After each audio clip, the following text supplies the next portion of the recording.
So start, yeah? Yep. Okay, welcome everyone to Brisbane Azure User Group. Clicker works. That's good. So September. First of all, big thank you out to our sponsors. So without these guys, this could not be possible at all. So Codify chip in for all the beer and the pizza that you guys are eating. They're awesome. If you guys need a hand with anything to do with Azure, Codify you guys, just give them a call. And Microsoft, thank you very much for the venue and for Todd. He's always here helping us out in the Azure group. So thank you very much, Todd. So big thank you to these guys. So they're really important for us. All right, so getting involved. It's pretty important to get involved with this community. We've got a bunch of people lined up, and we've actually got people in the new year lined up as well. I just didn't have enough space there. So if you are keen to do a presentation, I say this every time, if you are keen to do a presentation, we'd love to hear from you. It doesn't have to be a full presentation. We can put a couple of people together. If you've got something small that you can share, that's great too.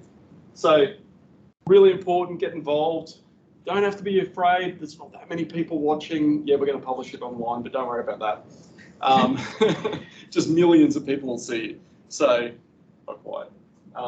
But let us know, because we'd love to hear from you. And it doesn't have to be a great thing. It can just be an experience sort of thing. You know, how did you use Azure? I say that every time. No one yet has taken me up on that offer. Everybody wants to do the new and greatest from Azure. It doesn't have to be, right? Like, it can just be how are you using it? What are you doing? Is it different? Maybe it's the same. So let us know. We'd love to hear from you. Email address is down there.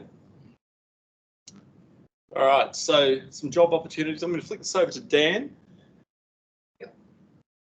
Yeah, absolutely. So if you're looking for a new adventure and you have any of those skills in integration, not even necessarily Microsoft, but maybe you're MuleSoft or AWS, or yeah, we're happy to hear from you. We've got some outstanding clients and great opportunities there. So if you fit the bill, we'd be happy to welcome you on board.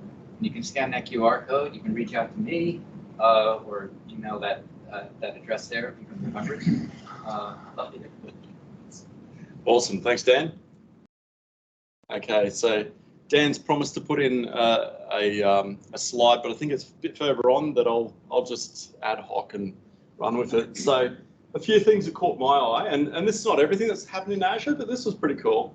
So Azure's building a whole bunch of new data centers, and these new data centers are using new cooling and new techniques to save on power and water. These ones here, I think it was like 90% water reduction, because data centers use a lot of water. So that's pretty awesome that you can get the same sort of outputs, sort of, with massive savings in power and water. I heard they substituted whale oil. Whale oil, yeah. We've got the whale ships going out now. A few Gartner acknowledgements. So Cloud AI Developer Services, Azure's doing pretty well in that one. And the next one is Data Integration Tools, yet again. It's doing pretty good off the big clouds. So it's always good to see those sort of things. And then a few other things that I saw that were announced in the last month. So Managed Grafana, for those people that use Grafana, it's a pretty good tool. You can get some great visualizations and stuff out of Grafana. So there's a managed service, so you don't have to install it on your own VMs and manage it. Well, Azure will do that for you now. So that's a great option, especially if you're trying to pursue those sort of PaaS or SaaS offerings. That's the way to go. There's a few Azure VMs that came out recently, went GA, so they've been sort of bouncing around for a bit. They are in Australia, so you can use these ones. Some pretty massive VMs. I'm not using that for my Visual Studio, so maybe one day. Definitely not on my account. Okay, so we've got Ignite coming up. So 12th to 14th of October. Clear your calendar, have a look at that. That's definitely a good thing to see. It's going to be pretty good. That's the surprise one that Dan put in. So, oh, the transition's struggling here. Think it's coming? Yeah, we go. So Slack. So we've got a Slack channel. We've got a YouTube channel where this will be. We got some training links there and a couple of blogs that are pretty cool to look at if you've got some time. Okay, and that's pretty much it. So it's a quick one tonight. So without any further ado, we've got Wayne. So come forward, Wayne. Wayne's a Microsoft infrastructure specialist with 20 years of combined experience. Super old. Super old. And we're going to do some NoOps tonight. So we're going to learn about how you can, you know, reduce the amount of operational work that you do, basically. That's fantastic. Yep. So welcome, Wayne. Take it away. Thank you. I might actually, I think I'm going to be more comfortable sitting down. I might actually sit down. You want to use a clicker, Wayne? No, I've got my mouse. I think Okay. I'll give it a go. Okay. No. I've got it's a magic mouse though. You know it's magic because you've got to turn it over to plug it in, and you can't use it. All right. What we do need to do is get you now to share your screen. Yeah, So what I'm will going to do. do is stop sharing here. Yep, it's still. And did you Still do your normal sound check? Yes, we did. Okay, cool. So I'm going to check it when you're going anyway. Yeah. So Let me just go swap to Teams. Then I'll just actually end this, and then swap to Teams, and then share screen. Share. Oh well, we're going to get the iCloud Guru logo for a second, maybe. Yep. Unfortunately. it's coming through. Awesome. Okay, cool. Now, after that delay in the animations, I'm glad I didn't put too much effort into the animations. Normally I would, and I'm like, oh God, I'm glad I didn't do that this time. Yeah, evening everyone. I'm going to talk to you tonight about how you can strive for NoOps. Now, the first thing I'm sure many of you are going to ask is, what the hell do you mean by that? And well, basically it means that the idea of NoOps is something that most of us aren't going to achieve. It's the idea that we won't need any operational teams. We won't need systems administrators, network administrators, they'd all be gone. Teams would deploy their workloads themselves and no one would manage these workloads. You wouldn't have central IT managing these workloads. The workload teams would manage those workloads themselves. Now, before you all walk out, let's be realistic. I don't think we're going to get rid of IT operations, but instead we should talk about how we can reduce IT operations, how we can minimize the operational overhead that we have with our IT infrastructure. Now, tonight's talk is a little bit opinionated, so I'll warn you in advance, trigger warning. The idea is to give you some things where you think, oh, I didn't think of that. Like, that's an idea that I hadn't considered. So that's what the idea is there. Now, one more thing about this, I'm definitely not the best cloud engineer you'll meet. In fact, I know many that are better than me. So it's just me offering another point of view for you to consider. That's what tonight's about. And tonight's talk is also a little bit less technical than what my talks typically are. This one is more about concepts, but there is a little bit of technical stuff at the end only because I couldn't help myself right at the end there. Now, okay, cool, that's that. Now, a little bit about me. I've got this ridiculous photo of me where we dressed up and like did crazy t-shirt day and all jumped on Teams meetings together. That's one of the ridiculous things I do. Working at Pluralsight, working remotely, we do silly things to keep ourselves entertained. But really quickly about me, Azure Training Architect at iCloud Guru, 20 years experience, like we said, Microsoft infrastructure, DevOps cloud. I'll quickly skip through this. Big believer in lifelong learning. If you're not learning, there's a problem. And I've got that growth mindset. I'm continually learning every day.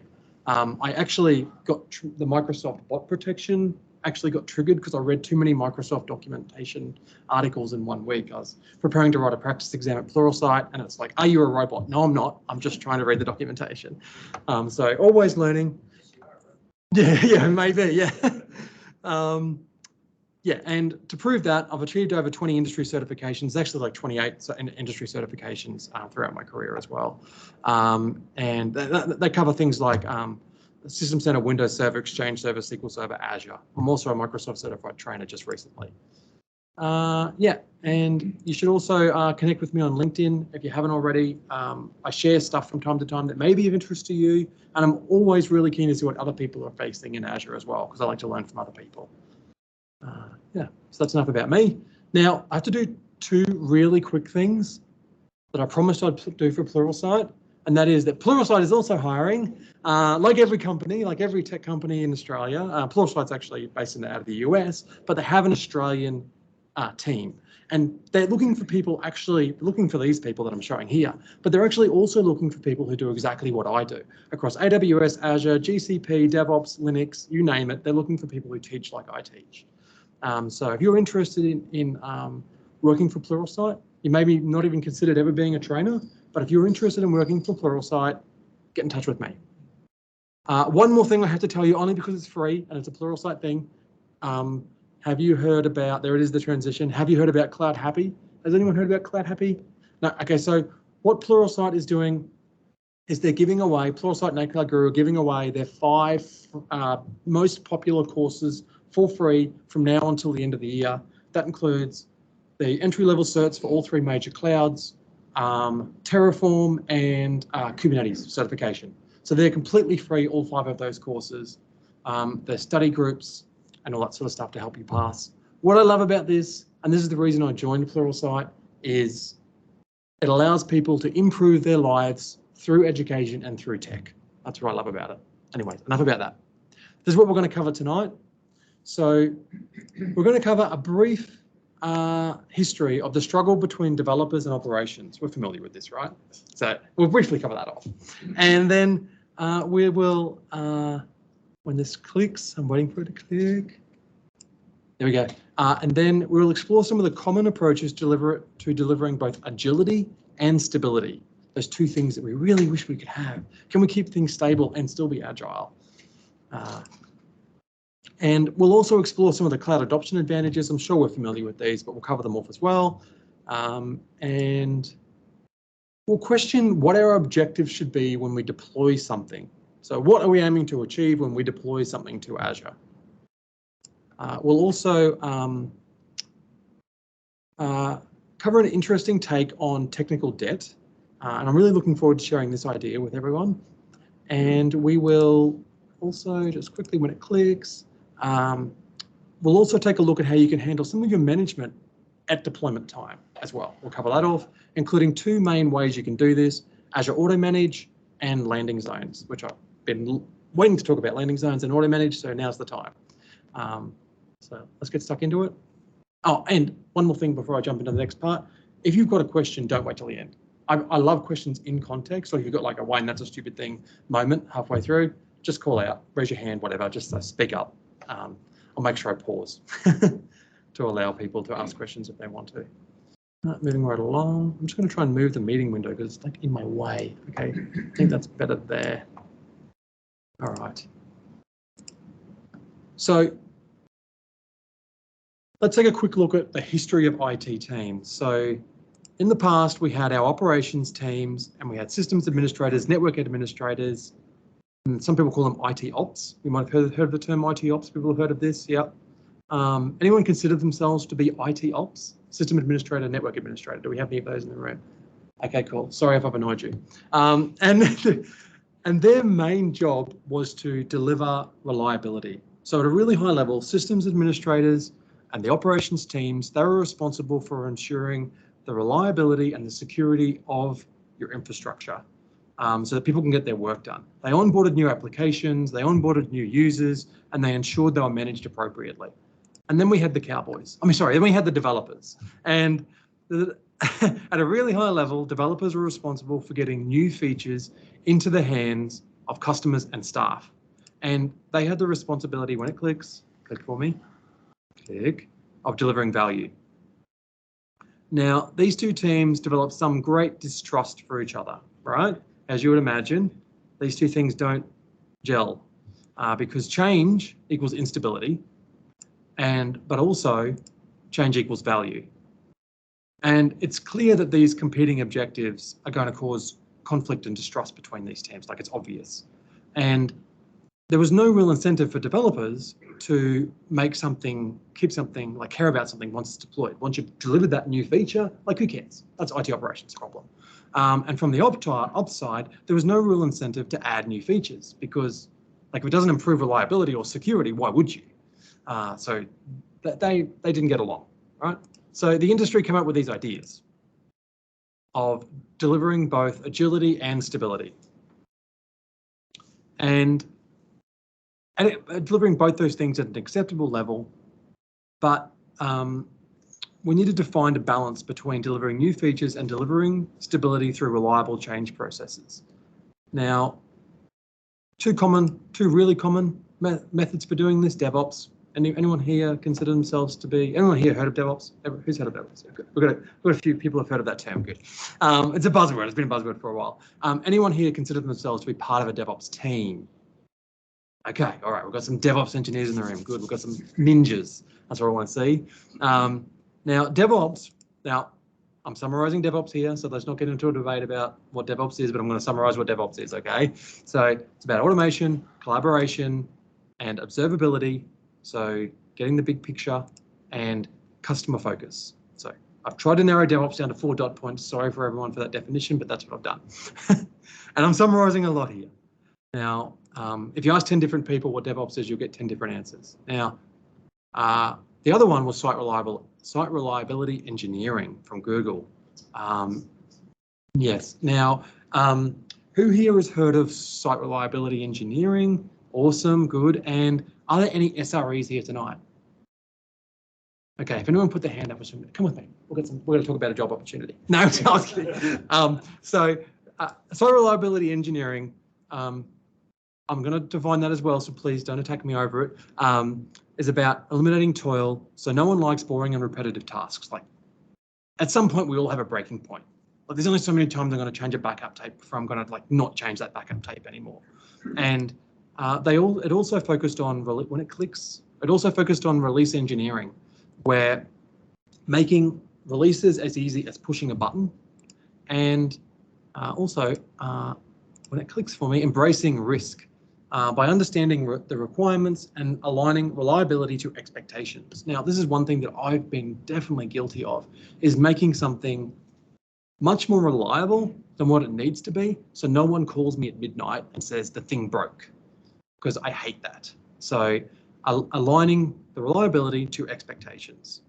It's also about monitoring, so increasing the visibility of potential problems through dashboards and logs, and one more, because site reliability gets one more extra dot point, service level objectives. So defining a measure of a system and then delivering on, that. So not delivering on measuring the system from the user's perspective and then delivering on that, not measuring it from the IT perspective.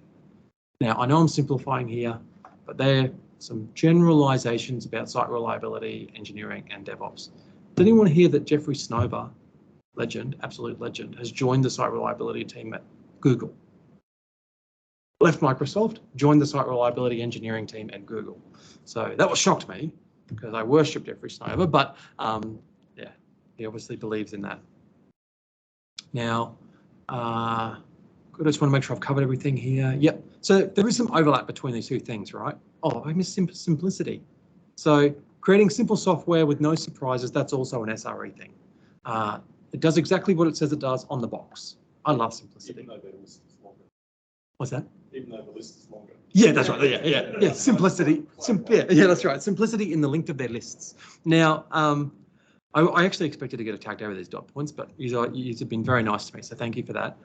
Now, there is some overlap, right? We can see that they're both interested in monitoring how things are going, getting visibility into your applications and your infrastructure. They're also a little bit interested in automation, like automating things and making sure your releases are more reliable and making sure your releases are easier. So there are some overlap between those two things. So even if you don't consider yourself to be a DevOps engineer or a site reliability engineer, you can start doing things now that can improve your agility and reduce and also not decrease your stability. That's the idea. All right. Who's gone now? Oh, I'm over this. This is nonsense. All right. Before I jump into those things, though, I just want to cover some of the advantages of cloud adoption, because I think we can easily forget this if we've been doing Azure for too long. When it's really not clicking for me tonight. Okay, here we go. So cloud adoption advantages, we've seen these before. One of the biggest and most obvious advantage of cloud is shared responsibility. You no longer have to worry about physical infrastructure anymore. That's now Microsoft's responsibility. And depending on whether you go for platform as a service, software as a service, you have to worry about even less. But all of this doesn't come for free when it clicks. All of this doesn't come for free. I mean, cloud providers bake in a ridiculous amount of redundancy into their data centers so that they can deliver services at a level that people expect from a cloud provider. If you just want to deploy a VM, you're better off just running your own VM or a Hyper-V and deploying a VM and running it up. Like, it's much cheaper. Now, you can choose to deploy your VM on the cloud, and just because you choose to deploy a VM on the cloud, it doesn't mean you miss out on all of the advantages of the cloud. There's still a heap of cloud advantages that apply equally to VMs and platform as a service and software as a service. And also, how can you make your VMs be more like platform as a service or software as a service, more like platform as a service? One of the things that cloud providers do really well is they make your deployment much easier. Like, I don't know what it was like everyone deploying like to physical hardware and then deploying to like VMware, like hypervisors, got a little bit easier, but deploying to the public cloud is like insanely quick. Like, I could tell anyone to do it. I could go deploy a VM in Azure, they'll do it in like no time whatsoever. It is so easy. And Azure has, like, I don't know how much experience everyone's got across the other cloud providers. I haven't touched Google, it's like, but AWS and Azure, Azure's is just so damn good. Like the Azure Resource Manager, I haven't seen anything from anyone else. Like I love that. So I don't know how anyone else feels about that, but I just think Azure Resource Manager is second to none. And cloud also makes your management much easier. So we'll take a look at some of the capabilities that Azure has in this area tonight. And it also makes monitoring much easier as well. Azure Monitor, App Insights, anyone? Great tools. Now, what surprises me about all of these things is that not too many people actually use these things on public cloud. Like they do, but they could use them more. I see so many people just deploying stuff to the cloud and not taking advantage of what the cloud brings. Now that's the opinionated piece, so you can hate me for that. But let's take a look at some considerations for cloud deployment and how that should differ from deploying a VM on premises. So deployment objectives, let's take a look. So if you're deploying to Azure, what should your objectives be for deployment? Well, you want to deploy stuff, right? You want to deploy your infrastructure. That's where it stops. We're done here. All right, we've got a VM up and running. We've got a database up and running. That's all we should consider when we deploy something. Nothing else. We'll move along to the next slide. No, that's not the case. We should also consider governance. How are we going to make sure that what we've deployed meets our compliance requirements for our company, our industry, government, and legal requirements? How are we going to make sure it's secure? How are we going to make sure it's manageable? It actually is managed. We can hand that off to IT Ops, but what if we just didn't do that? What if we took care of the management up front? Now, this is similar to the idea of shifting left with testing software. You do more upfront, so you have to do less later. You get less surprises later on. And it's all about taking care of your problems before they become problems. Now, I want to quickly share my interesting definition of technical debt. Anyone heard of the term technical debt before? Yeah. Who has technical debt where they work? All right, yeah, a little bit of that. All right, cool. Who And does not? yeah, yeah, who does not and why? How did you do it? No. So the way I think of technical debt is when you deploy something, when you deploy anything, infrastructure, code, anything, it's like taking out a loan, right? Deployment equals debt. Now, the way I think of it like this is all of your debt must be repaid. Now, it could be you that has to repay it, depending on how you work for how long you can work for the company for. Or you could bail, like get out there because that's a mess. Like I don't want to have anything to do with that down the track. But eventually, the debt has to be paid off, and it will only be paid off when that thing that you deployed is taken out of service. The people are going to have to pay for that for the entire life of the service, and the repayments are based on the ongoing management costs. how much effort does it take to maintain that thing that you've deployed? Like if it's a complete pain to manage, that's going to cost your company more through staff, through whatever it takes to maintain that management. But if you take care of some stuff up front, if you make a little deposit up front, maybe your ongoing repayments can be lower. Maybe it doesn't cost as much to maintain that infrastructure anymore. Anyone seen the Wallet Wizard ads? Yeah, so you love it? Yeah, you can be an Azure Wizard and just deploy straight away, but there's going to be some debt there, right? That's going to happen. And it might not be good debt, so let's not be Azure Wizards. Now, your upfront deposit can reduce your repayments. So how much effort you make up front can reduce how much effort it's going to take to maintain it down the track. Now, in the cloud, if we exclude the actual code that is running, because that can introduce plenty of debt as well, infrastructure as a service has the highest potential for debt. Because you're responsible, or your internal teams, or your managed service provider is responsible for managing more. Microsoft is responsible for managing less, in Azure's case. Now you could go crazy and deploy something like Kubernetes on infrastructure as a service. Yeah, now we're talking. Yeah. That's right. Yeah. You're going to be maintaining that forever. Yeah. But I want to focus on infrastructure as a service tonight, but it doesn't mean that everything that I talk about tonight is only for infrastructure as a service. It applies, a lot of what I'm going to talk about applies to platform as a service and software as a service on Azure as well. So yeah, let's get stuck in. So deployment plus management. What can you take care of upfront so you don't have to do it later? When you deploy a workload, there's certain things that you need to consider. One is, how will you gain visibility into that workload? What resources make up that workload? How's it performing? And how is it changing over time? These are important things to know, right? Like, how many times has an outage occurred because something changed and you had no freaking idea it changed? We all know about that. And also, is it compliant? And is the configuration I put in there still what I put in there? And Azure has a heap of services to help you achieve these goals. And also workload protection and recovery. How can you make sure your workload is protected from security threats? And how can you be sure that it will be recovered in the event of a failure?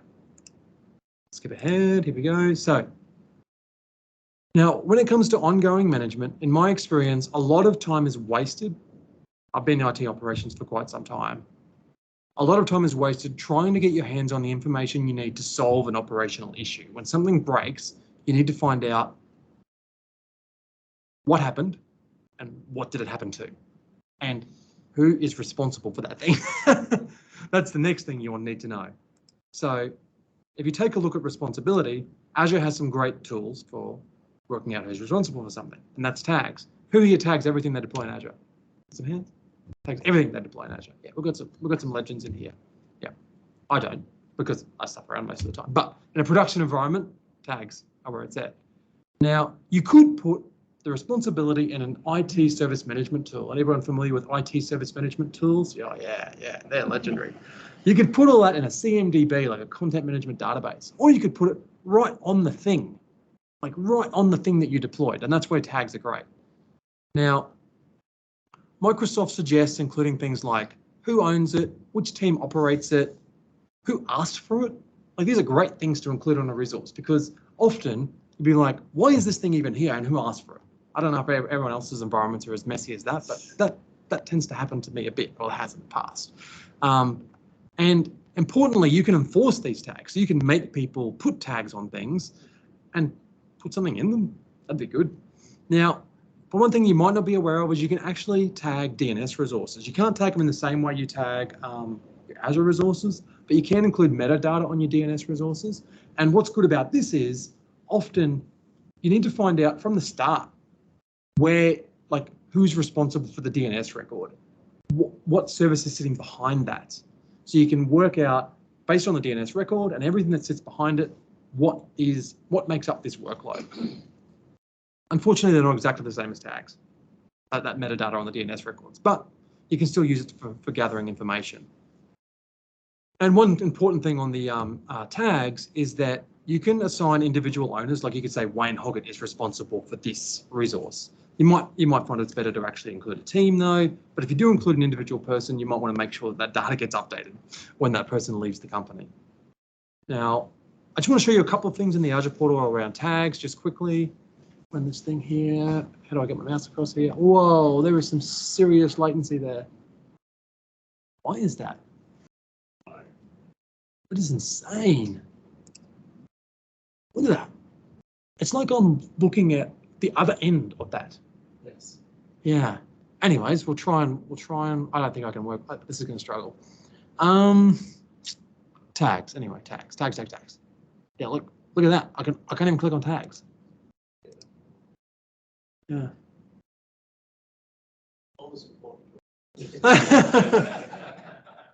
Everyone's seen this view before? It's a great view. It's so good.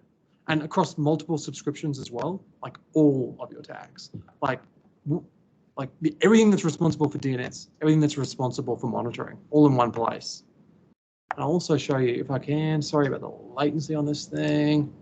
I was a little bit worried that I might spend too much time on this, and like, if this is not going to help me. I'll go over here. If I go like home, get the joke there, and then metadata. You can include some tags here as well. Okay, so that's something that too many people will be aware of. It's not the same as tags, but it is potentially useful information that can help you find out www.whateverit is.com who is responsible for that thing. All right, sorry about that latency. Can I go back here? Whoa, that is insane. All right, moving on. The other thing that's important to know is what do you have? Like, I don't know who here has started a new job or even started working in a new area at your existing company and gone, I didn't even know we had that. Like, I didn't even know that thing was deployed.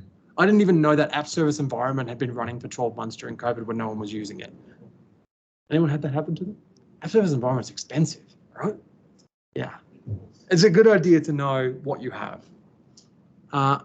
What's good about Azure, and I don't know if the other cloud providers have caught up yet, they might be catching up, is that not only can you inventory your Azure resources, but with functionality like Azure Arc, you can inventory your on-premises resources as well, and include the same set of tags on those resources that you include on your Azure resources. Everyone familiar with Azure Arc? Yeah, heard of it before? Anyone love Azure Arc? Yeah, I got some fans, that's cool. All right, it's the main thing. I'm a huge Azure Arc fan. I'm more Azure Arc. All right, so yeah, that's that. I just want to quickly show you Azure Arc. Oh, we've seen I'll skip it just because of the latency. I don't want to waste your time on that. But you can tag Azure Arc resources the same way you can tag your Azure resources. Done. Now, I've got the Azure Automation icon up here. You might wonder why that's there. And I didn't have the Azure Arc icon up there. And that's because you can actually inventory what's running inside your virtual machines with Azure Automation. Everyone familiar with that? You can find out what software and services, registry settings are on your servers with Azure Automation, and when something changes as well. So you can see someone deployed a new piece of software to your server, then your server CPU went to 100% the next minute. That sort of information is really useful to know. So Azure doesn't work on laptops, no. I can't explain why my Mac goes to 100% CPU. Nothing happened. Why are you doing that? Yeah, you started, yeah. Yeah, or even worse, started Teams in Chrome. There you go. Yeah, so tracking changes throughout Azure, throughout your Azure resources, and throughout inside your virtual machines is extremely important because you need to know sometimes what happened to make something break. I want to show you this one. This is actually useful to show you. I'm not going to skip this one because if I can get this to do its thing, copy this. I'll actually just jump straight to it. Whoa. We need to work on this latency for whatever whoever comes after me. Look at that. Are you even seeing the latency? You're just like, this guy's hopeless. Oh yeah. They're gonna log in.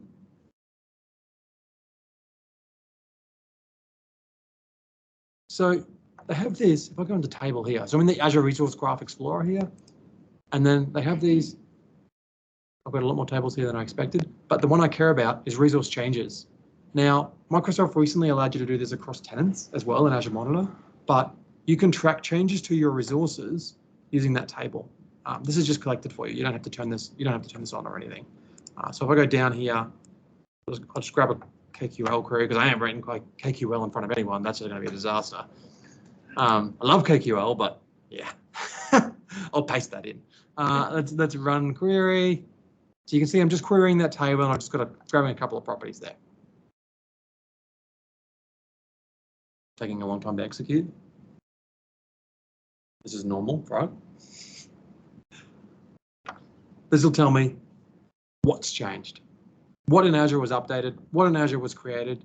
Wait, who created a route table? Oh, I'm in the wrong tenant, that's why. This is actually not the right tenant, yeah. I created a route table, of course I did. I expected to be in a different tenant. Yeah, but that's why this is useful, right? Like, who created a route table and why are they doing that? It's me, but it could have been someone else, and that could be a problem. So yeah, resource changes table in Azure, extremely useful. And you can track changes within servers. I need to go to the other window, quickly show you that if I can. That's just on.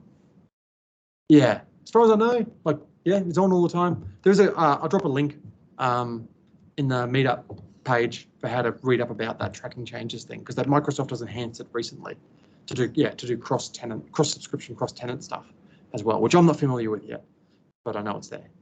All right, I think I'm in the right. I'm in the wrong tenant twice. What?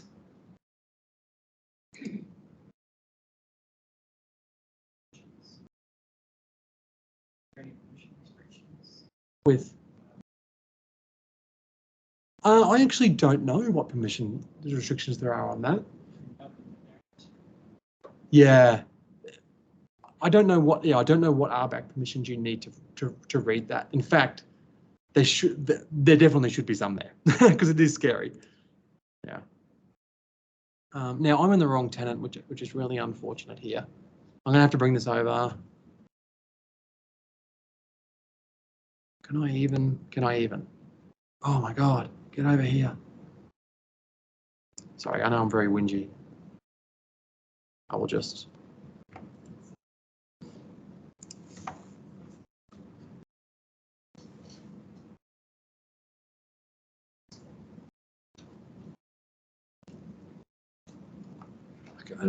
Oh my God. All right. So does anyone particularly want to see change tracking in Azure Automation on servers? Seen that before? Well, anyway, you can do it. I only because I can't get that thing to change tabs. The other thing that's important is centralized logging. Does everyone log everything to one log analytics workspace in their Azure environment? Yeah. Everyone logged to 10 log analytics workspaces? Yeah. Okay, cool. Just making sure they're on track here. Yeah. So you should configure centralized logging as well so you can get visibility across your workloads. You might opt to have 2, but you should have 1. If anyone wants to know why you should have 1, anyone interested in knowing why you should have 1? Yeah, because it makes it much easier to query the resources when they're in 1. Unless we love writing complex KQL and they're getting data from multiple different sources, it is easier to have it in 1. Now, the 2 most common arguments I see for having multiple log analytics workspaces is cross-data transfer costs, cross-region data transfer costs. You don't always pay for those. You pay for some, but you don't always pay for those. And the other one is delegated access to logs. Now, what's changed here is, and I actually love this feature in the log analytics workspace, is you can now do permissions based on the workspace. So you can grant access to the workspace and everyone can read everything that's in that workspace.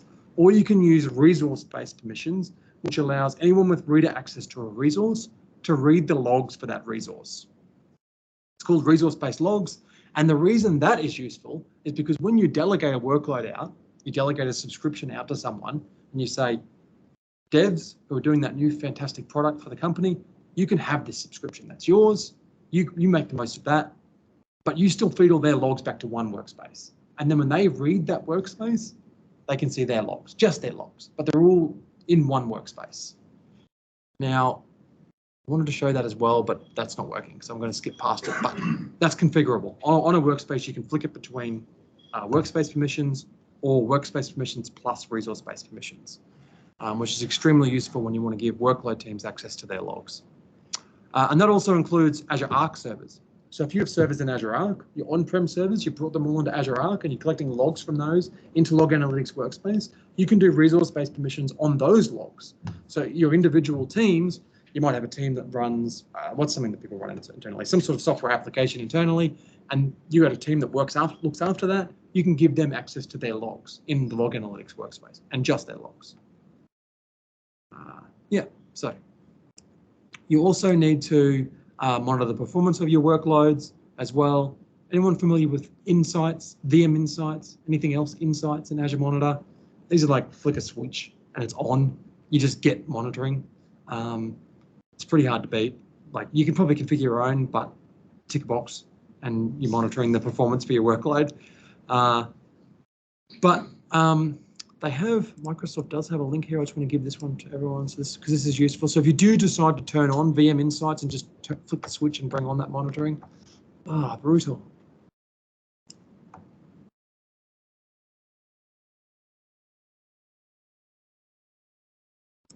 Sorry about that.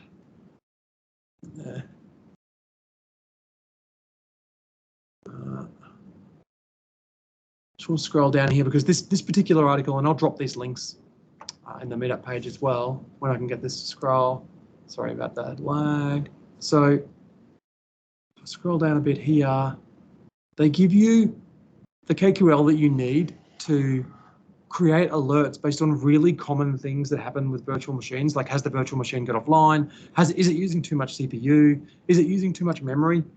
So you don't have to know how to write those things, and this is all based on VM Insights. So you can really quickly configure alerts for the really common things that go wrong with your virtual machines and create alerts on those. Anyways.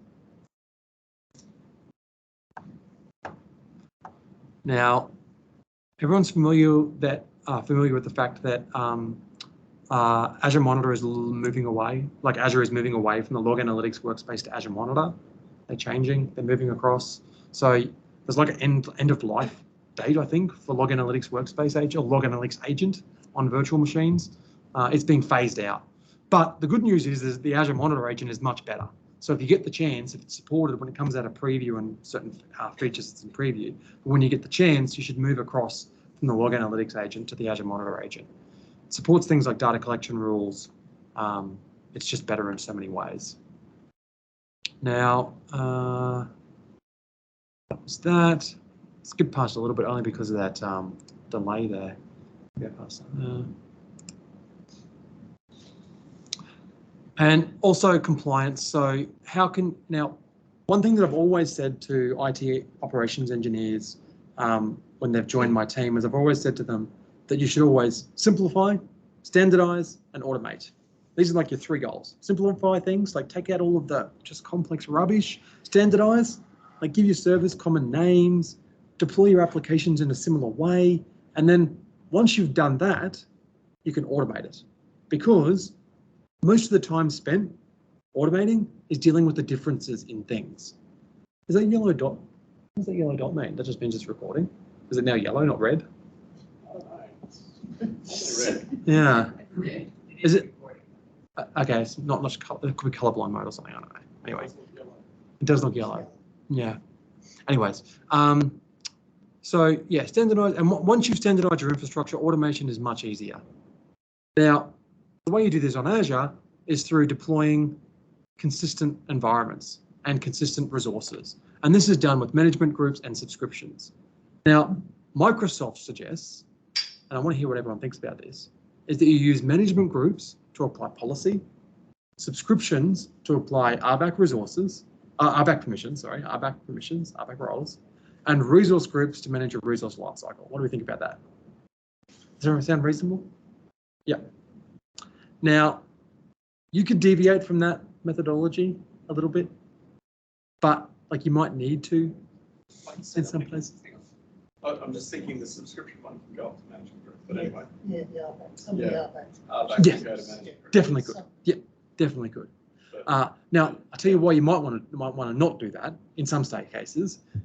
You definitely can for your IT people, like your Cloud Center for Excellence team, those people. Hey. Sure.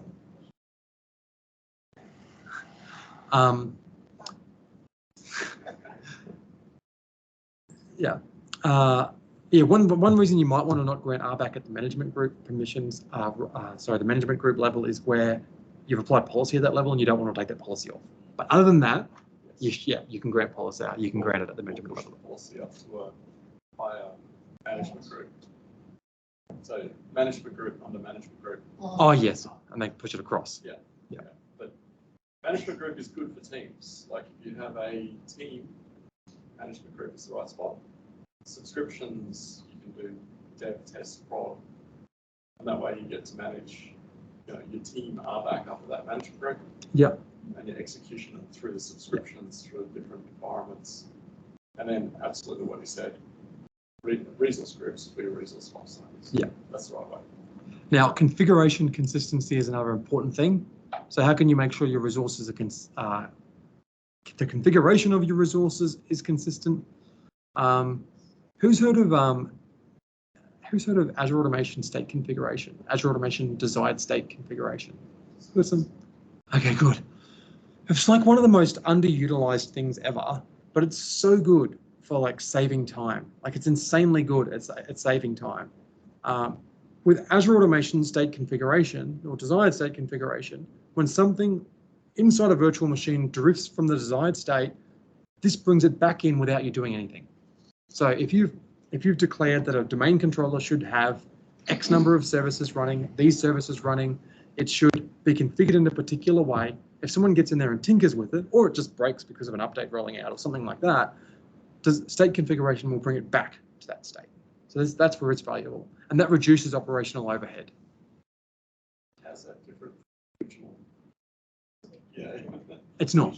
Oh, it's the same. The only difference is that Microsoft hosts the pull server for you in Azure Automation. So you don't have to deploy a pull server. Yeah, exactly the same. And it's actually really cost effective as well. Like if you're already doing inventory and change configuration, it's included in that cost, which is bundled all together. As long as everyone knows about the desired state, and there's an operation area trying to do a bit of an operation, and it's working now, and then come back in 20 minutes and it's the same. Yeah. That shouldn't have been. They take that out. Yeah. Take that out. Now, Azure Automation State Configuration is being replaced by Guest Configuration, which Microsoft just renamed to, I don't even know, Azure Auto Manage. I don't know what they called it. Like they named it to something else. Azure Auto Manage Machine Configuration is its new name. Makes perfect sense. Guest Configuration was a terrible name. So yeah, Guest Configuration allows you to deploy desired state configuration and configuration settings within virtual machines using Azure Policy. So you can ensure that the operating systems and the software in your virtual machines remain consistent through Azure Policy, which is a nice feature. It needs to mature a little bit, but it is becoming a thing. You also need to make sure everyone patches everything, right? Like everyone's fully up to date with all their patches. Yeah, of course we are. We can move on. Azure Automation also has update management. Microsoft is releasing a new update management tool called the Update Management Center, which will also manage updates. I don't know why there's a new one, but there's now two. Maybe update management and Azure Automation was too complicated or something, but they're replacing it. We also need to make sure that we protect and recover our workloads, so we can, pay for those big Microsoft Defender fees, get our workloads protected, and then we can also back them up with recovery services. I'm going to skip a little bit here. All right. Now, this is all well and good, right? How much time have I saved you now?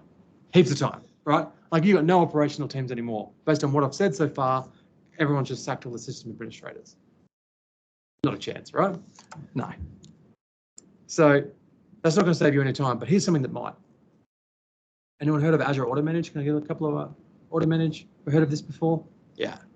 So if you don't want to do any infrastructure as code, you don't want to touch PowerShell, you don't want to touch the Azure CLI, like all of those things disgust you, then you should look at Azure Auto Manage. You can use them with those things. You can use Azure Auto Manage with those things, don't get me wrong.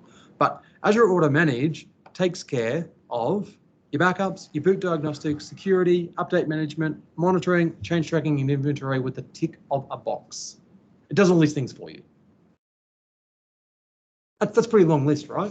That's a lot of things. You tick a box and it gives you all those things. So you go tick a box, it'll turn on all of those services for you. Now, it's not perfect. It's not perfect. But if you've got people who are deploying resources to Azure and they're not considering these things, then it might be the right step. It might be the right first step anyway. Tick a box, you know it's backed up. You know you're monitoring it. You know it's got some security in there. Do you have a question? You're just thinking? So what's this for VMs? Four VMs. Four VMs. 4 VMs, yeah. I thought it was some magical Azure feature for the rest. No, not for the rest. No, definitely not. Well, what this is trying, Awesome. yeah, that would be awesome. But what this is trying to do is make VMs more like a PaaS service. It's doing some of that PaaS stuff for you, but for your VMs. Just don't use VMs. That's right. Yeah. Many of us are stuck with VMs, right? We have VMs because we need them. Yeah.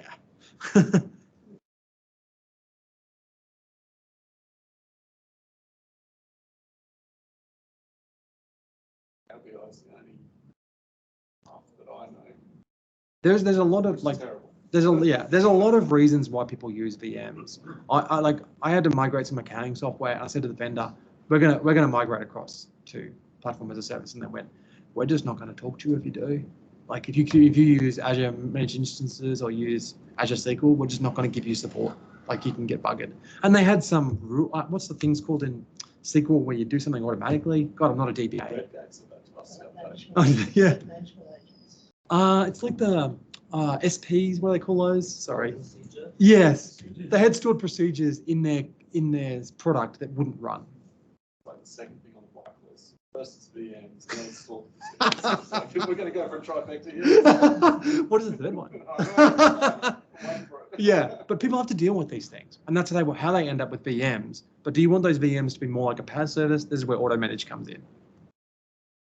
Now you can turn Auto Manage on, also turn it on through Azure Policy. You can tick it on individual VMs. You can go to Azure Auto Manage in the portal and turn it on for multiple VMs at once, or you can turn it on with Azure Policy and just say everything in this subscription will be automatically managed. All the VMs will be automatically managed. There are some problems with it though, like everything. Now, it does this bizarre thing where if you don't have a resource group, has anyone deployed something to a resource group but not specified the resource group? Like you shouldn't think that should be possible, right? It's a null hierarchy. Subscription. Yeah, you can when you deploy something to a subscription and don't specify, when you deploy something to a resource group, not a subscription, and don't specify the resource group, Azure just creates one for you. It just spits out a default resource group with some like default RG name. That's where this stuff goes. If you don't specify upfront where your log analytics workspace is going to be and where your backup stuff is going to be, it'll just create one of these for you in your subscription and dump everything in there for Auto Manage. You can, of course, control that. There's a few options for controlling where Auto Manage will put stuff. If I've got VS Code, I'll quickly, actually, I might just do it in the portal. Go here.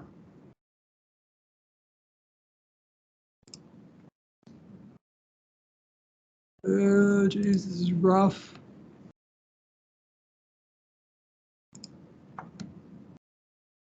Do we have it? Oh, we have Auto Manage here. I'll just go Auto Manage.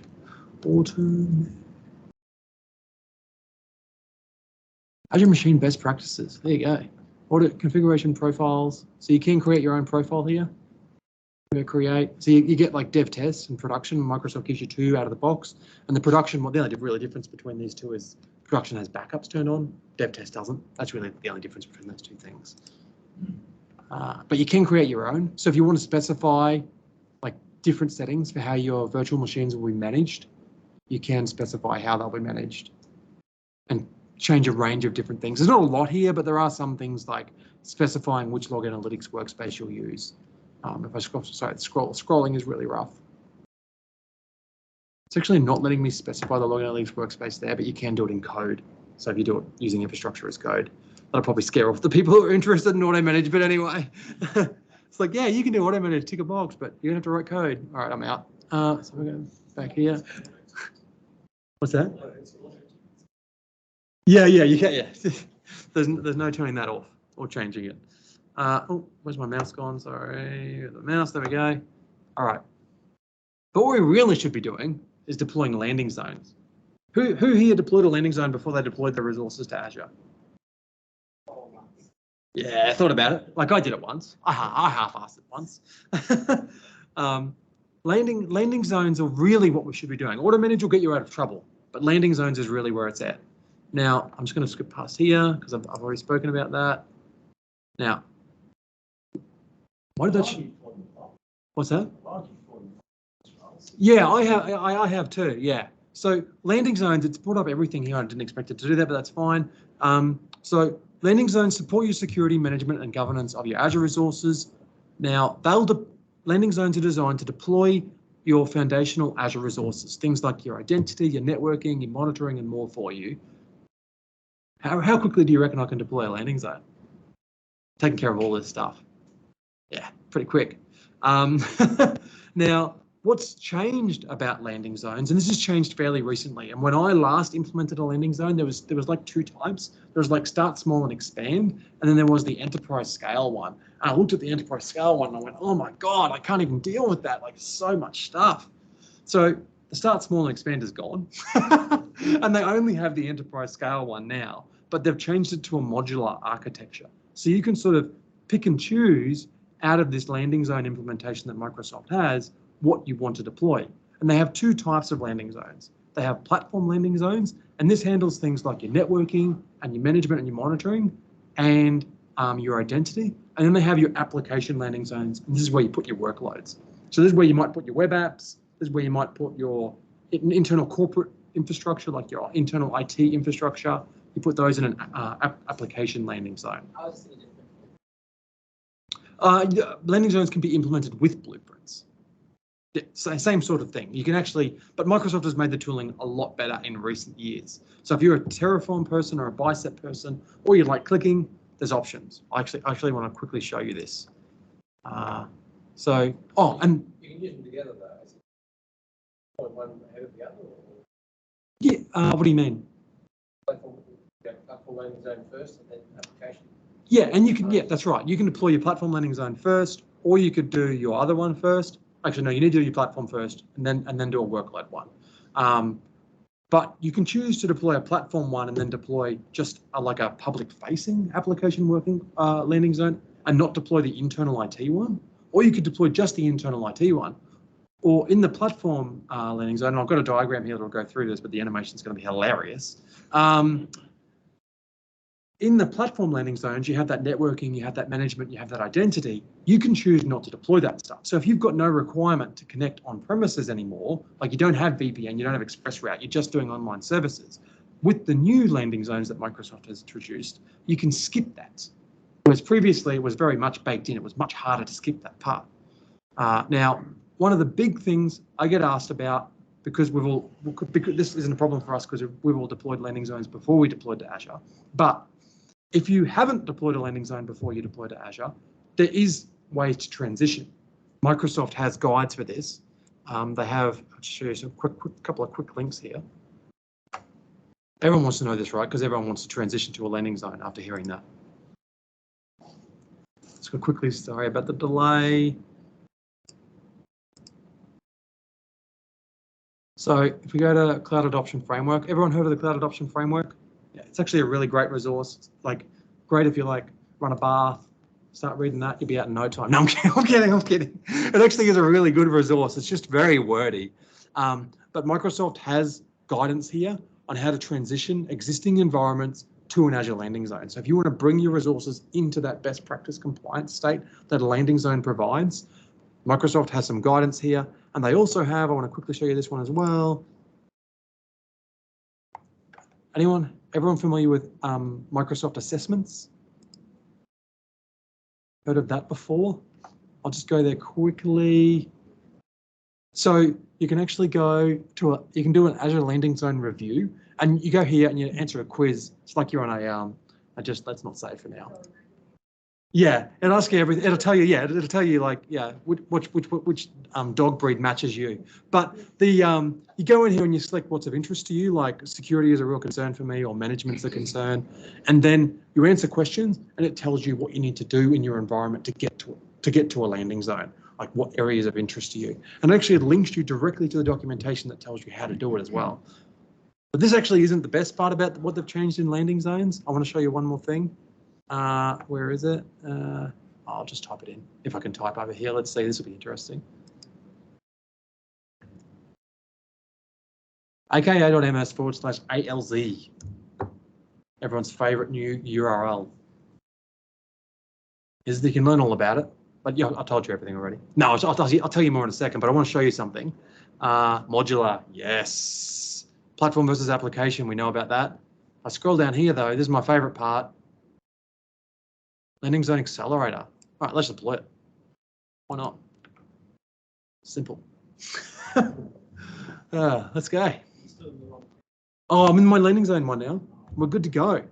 All right, so you literally just go through here and you say, and it's going to deploy 73 resources using a customized template based on the answers you provide. I want an Australia East, go into Azure Core Setup. Do you want to use a dedicated platform subscription, or do you want to use dedicated subscriptions, or do you want to use a single subscription like a naughty person? Answer these questions here. Platform management, security, governance. So you basically just go through and pick which subscriptions you want, and then using both Azure Policy and Azure Resource Manager templates, this will deploy a landing zone for you in a new management group hierarchy.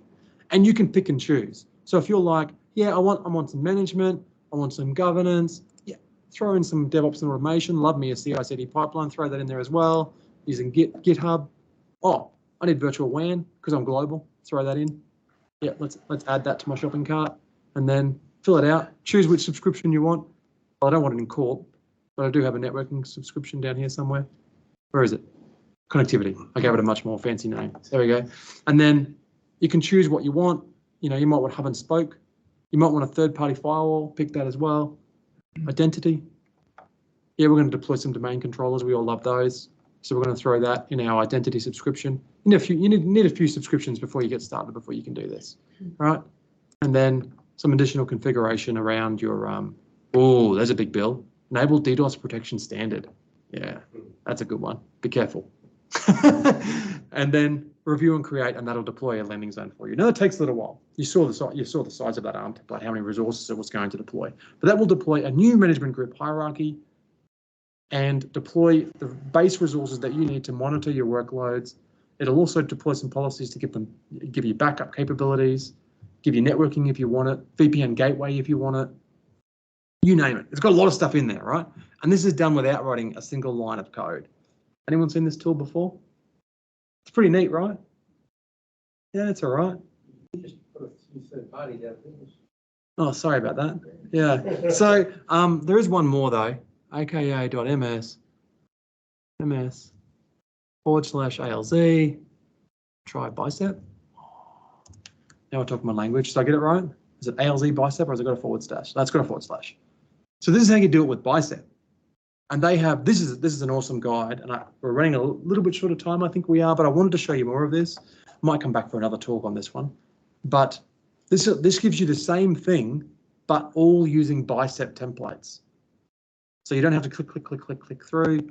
They give you a deployment flow here, and you follow it. Like, this is really easy as well. If I scroll down a little bit here,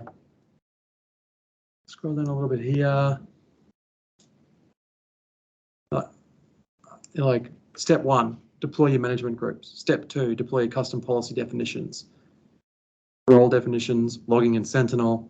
But what I love about this is if I go to this and I scroll down, like, it's going to tell you what you need, everything you need to know about what you need to fill in the bicep file to parameterize it. Sorry, I'm scrolling really quickly because I want to go down a little bit. Down a little bit more, past this. Why is the good stuff at the bottom? So you just run this Azure PowerShell command and it points to the bicep file. And then there's a couple of parameters you fill out above, and then bang, it deploys it for you. And then you can use those bicep files to redeploy if you need to, or to change something, or deploy extra if you need to, deploy another landing zone. Anyone seen that before? Anyone use bicep? Yeah, bicep's good. So why don't you start with Azure DevOps? Why don't you start with Azure DevOps? Yeah, you would go to this. And then use bicep in Azure DevOps to deploy your landing zone. You definitely would. You would go to this repo, you would clone this repo, put this in an Azure DevOps repo, and then you'd start building your pipelines from there. And they actually have sample pipelines, and they're building a much better pipeline as well. Like they're giving you a much more full-featured pipeline as well. That's coming. But they have a basic pipeline. So even if you don't know much about Azure DevOps, you can still clone this into your repo and start deploying. That's what they're missing. Yeah. They need a wizard that goes, we're creating your Azure DevOps. Yeah. And we're populating that with this stuff. Yeah. Building your pipelines. And then you go. Yeah. It is GitHub and Yeah, it is. And it's actually, that's one of the things that I sort of skipped over in that first one when I was going through the wizard. It will actually put it in a GitHub repo for you as part of that click, click, click through wizard. Right. Yeah, And using GitHub Actions. you're using GitHub Actions, yeah. Okay. But if you want to do it with Azure DevOps, you totally can using this. Is this sort of like a standard template, say, for landing zones? It's not really easily customizable. Let's say if you want to have multiple levels of management groups, each other. Is that something you can do there? Yes, definitely can. You customize, now I'm running short of time, but you definitely can customize the templates before you deploy them. They've got like arrays of management groups. So if you're like, I need 5 online subscriptions for 5 different internet-facing products run by separate teams, you can just put an array in the parameters and it'll create. Right. So you just clone that repo and then you just go to work with Yeah, the exactly. copy and paste, whatever. Exactly. Yeah. Cool. aka.ms. I will show you one more because we might have some fans of this out there as well, unfortunately. ALZ. Oops, I can spell. Sorry about the delay. Oh, yeah, here we go. Oh, Yeah. interesting. Did I spell it incorrectly? Yeah. Yeah. Oh, it even hurts my eyes. But yeah, so there's Terraform as well, all right? Now, they share the same policies. So the team that builds the interface for the portal, they write the policies, and then the Terraform team and the Bicep team share that. So they're all sharing the work and producing the same results. But this is done with Terraform for those people who are like that. The other one's done with Bicep. They don't do an ARM one anymore, but the one in the portal is done with ARM. So if you grab the templates out of there, they're in ARM. ARM templates, I should say. Yeah. Now I want to quickly, probably should have showed you the diagram first, but I want to quickly show you the landing zone diagram.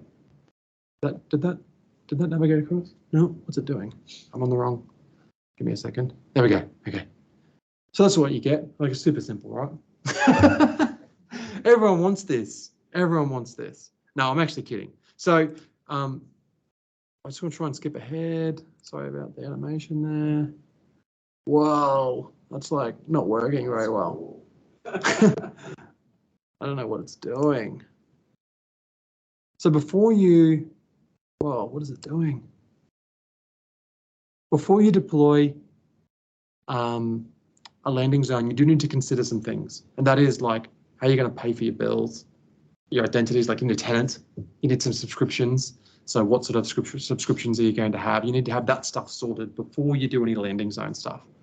Once that's done, you've got your tenant and you've got your users, you're potentially synchronizing them from on-premises. Then you can start to build out your landing zones. If I step down here, this is what it actually deploys for you. You get this management group structure here. Do I get a mouse cursor? Yes, I do, but it's just really delayed. So you've got your tenant root group. That's the management group at the top of everyone's Azure AD tenant. Then you can, oh my God, where's my cursor? Then it's got that Contoso one below it. That's where your landing zone starts, is at that management group there. So you could deploy multiple in the same tenant, and they don't, like apart from the identity stuff above it, they don't need to interact with each other. They could be completely separate from a management perspective. The identities would be shared, the billing would be shared, but everything else could be completely separate. And then you'll build out your management group structure, and this is what the landing zone does for you. They have this idea of an identity management group, and that's where you can put your domain controllers for your on-premises identities if you have those in Azure. Then you get your, if I skip ahead one here. What is this doing? Here we go.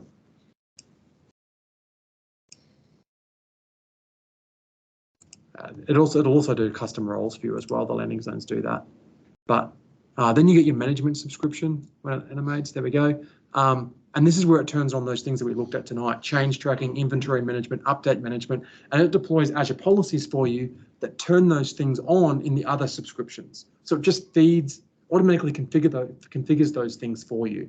So your resources will start checking changes, they'll start doing inventory, they'll start doing update management, they'll start doing log analytics configuration based on the configuration from this management subscription, based on the policies that are applied to the management groups above. And it's all customizable and it's all modular as well. This one's kind of like a base level requirement though. There's a lot of management requirement. There is a lot, but it's mostly transparent and you don't need to touch all of it. You can, like... I mean, there's a lot of one-to-one correspondence between a management group and a subscription. Like identities, one-to-one management, one-to-one connectivities, one-to-one, although it could be several there. Yeah. I'm just going through the journey where you originally only had subscriptions as your billing metric or billing intel, and everyone would go down, and we ended up with 75 subscriptions because we went, oh, we've got these things called resource groups and we can now, give bills on that. So I'm just worried about the landscape changing and sort of, oh, we've got these 3 layers and oh, maybe you only need one. Whatever. Yeah, and the reason that they say that they have one-to-ones is because of that thing we spoke about earlier, with you allowing you to give full access to the identity subscription, but not allowing that team to potentially modify the policies set at the management group above. That's why they're doing it. That's why they do those one-to-ones. That's their argument for it. As opposed to the policies of the subscription. That's right. Yeah. That's if you don't want the team. So you might have a team that's running your SAP internally, like your SAP workloads, but you don't want them to be able to modify the policy that's making sure they're compliant.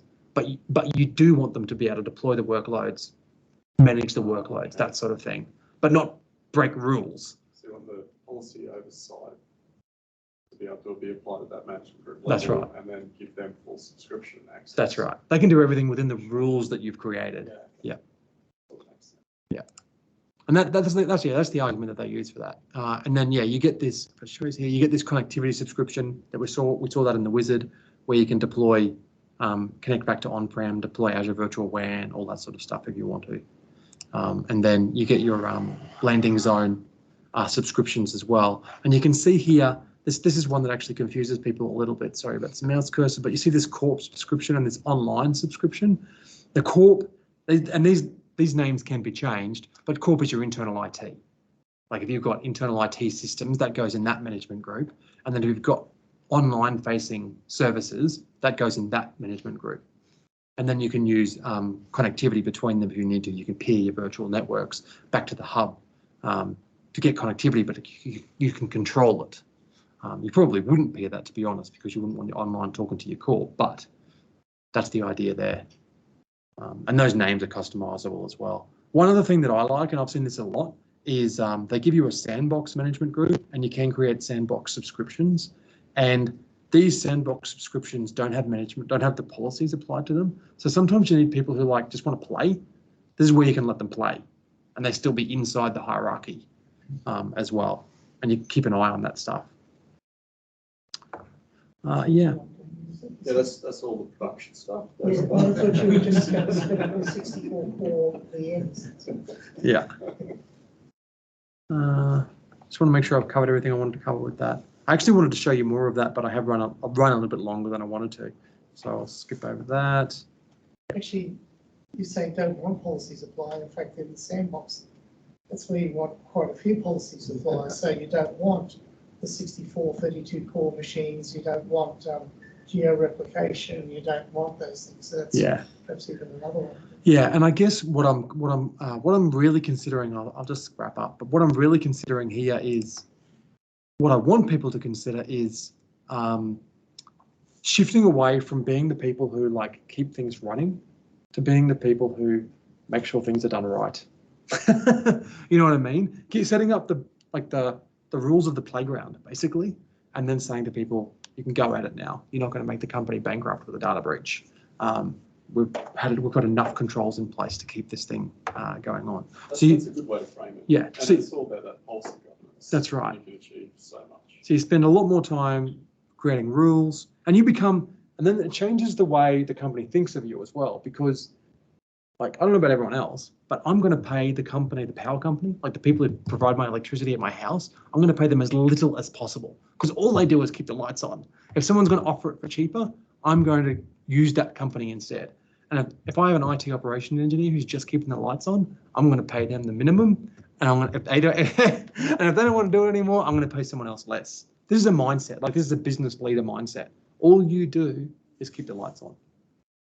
But if you change that mindset to someone who allows people to innovate, allows people to develop new, disrupt new markets, and do that safely, then it changes the way the company thinks about those operational teams. So it's not really about getting rid of those people, but changing the way they think, changing the way they work. That's the idea. It is a big shift, though. It's a fairly big shift.